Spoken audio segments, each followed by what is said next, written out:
Wanted to talk about John McCain. Um, Look, I just can't get around the fact that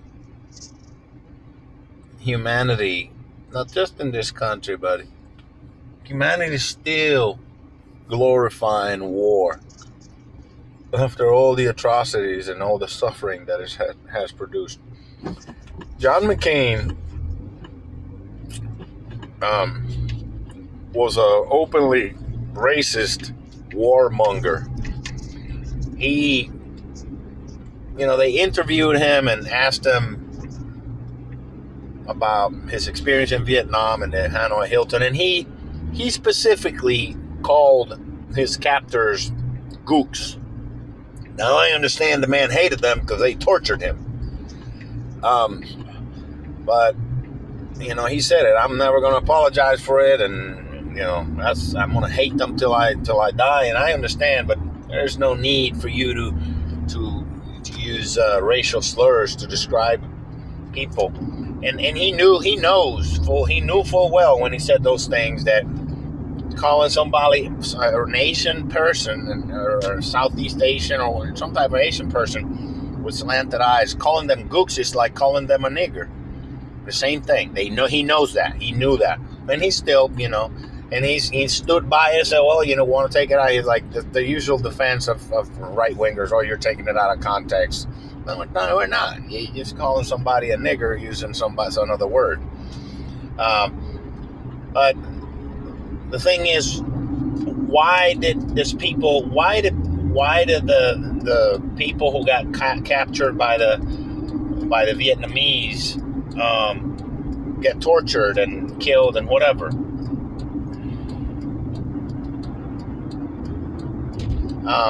It's because the United States was carpet bombing Vietnam.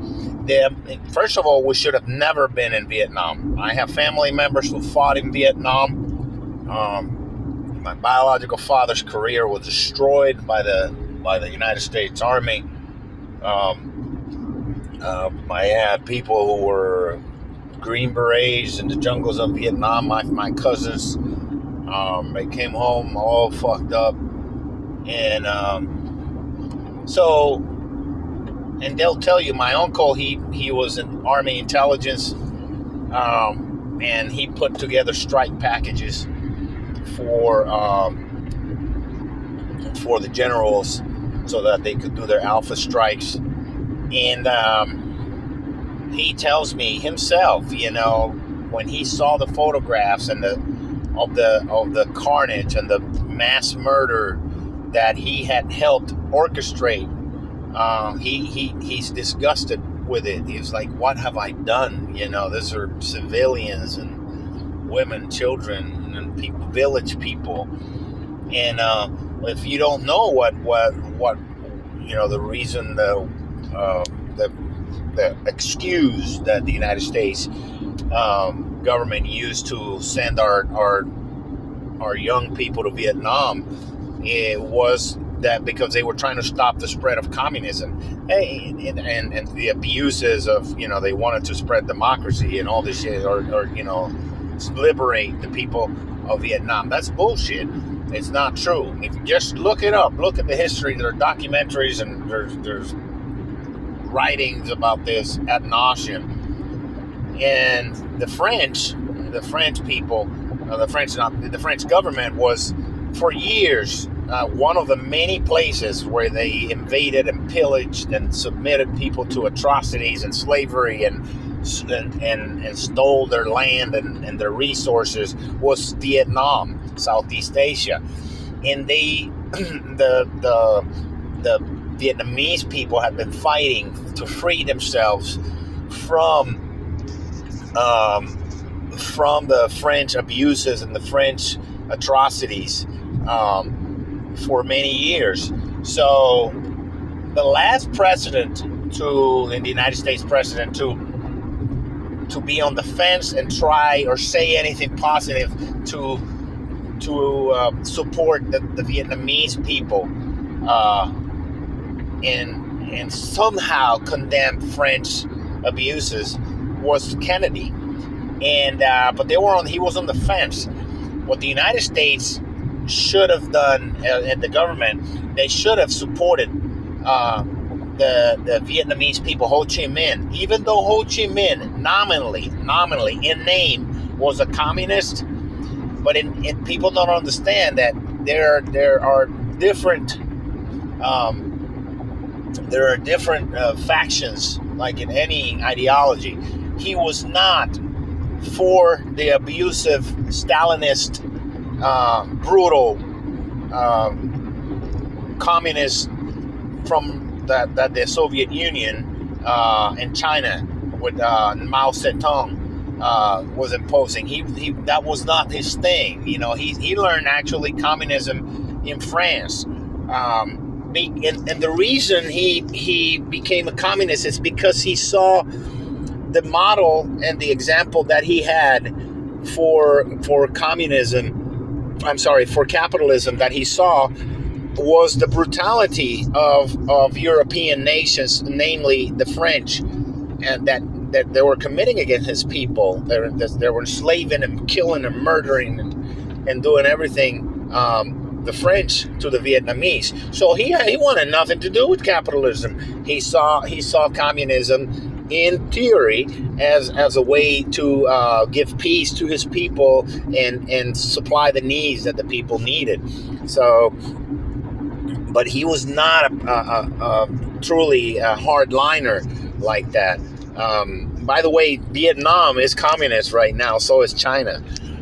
So all those deaths, 2 million, a million or two, they don't know how many people the United States bombing and the United States government killed in Vietnam. We don't know yet, but the vast majority of them are just village people that people say, but they were housing the Viet Cong.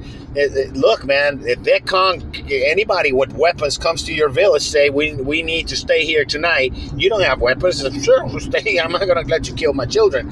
So here comes the other side, and the United States says, hey, you have Viet Cong here tonight. It's like, they're going to keep their mouth shut, because if they say something, the Viet Cong comes at night and kills them, and then the United States comes and sets their village on fire and kills and bombs their village anyway. So they're stuck between a rock and a hard place.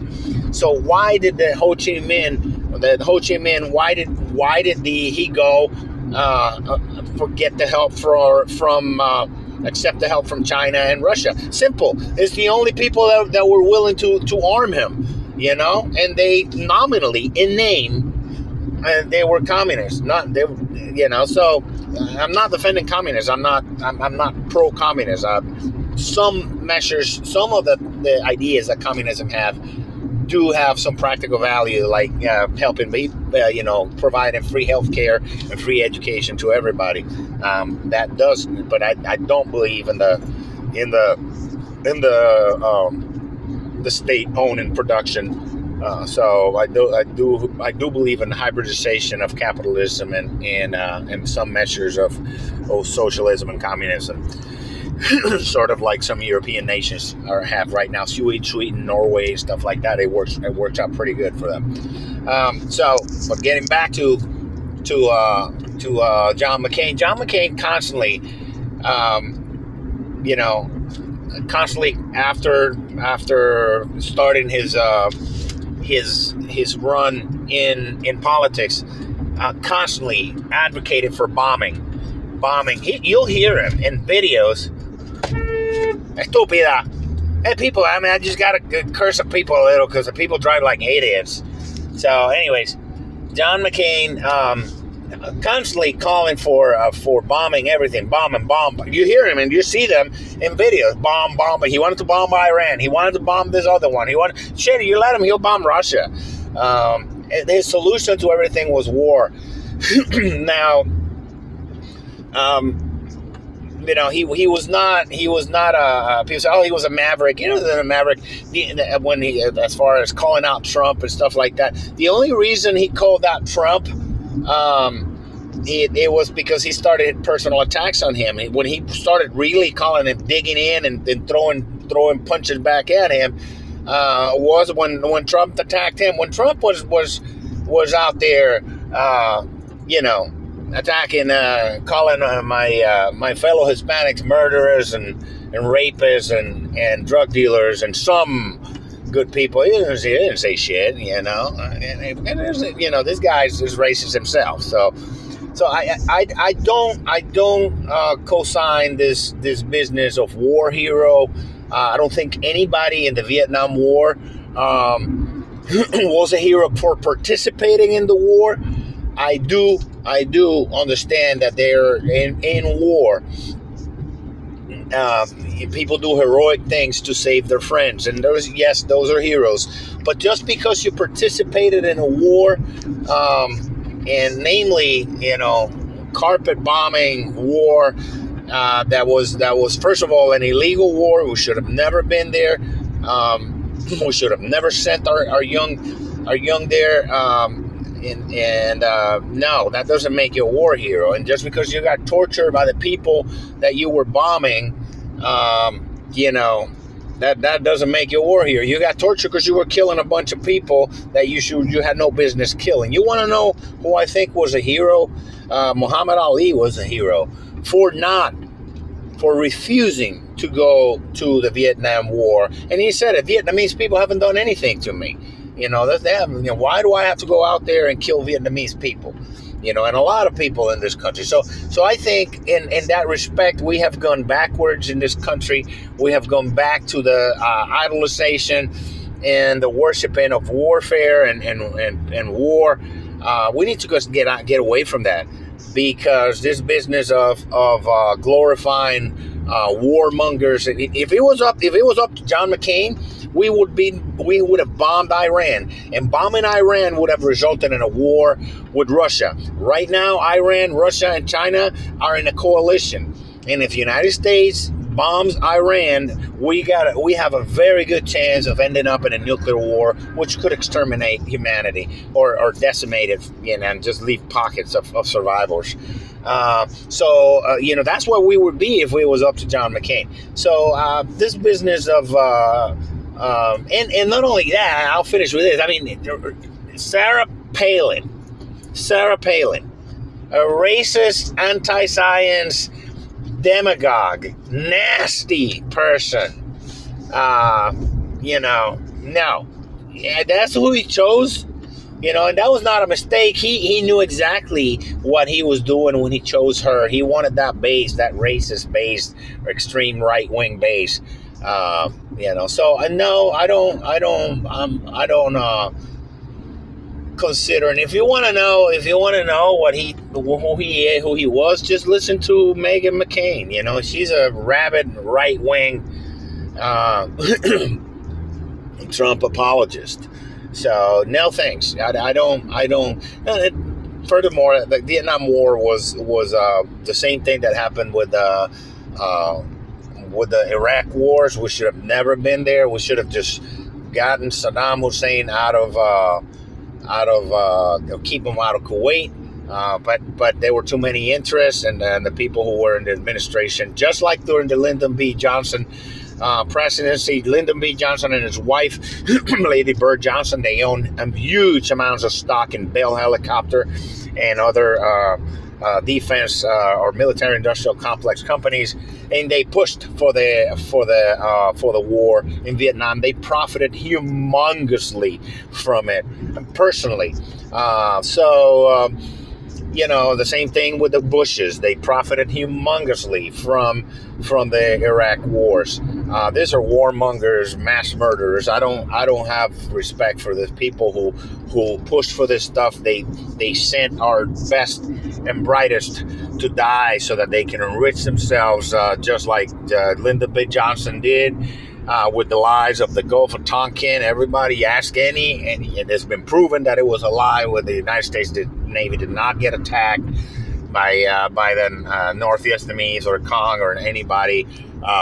There was a staged operation to get an excuse to go to war. The same thing with weapons of mass destruction.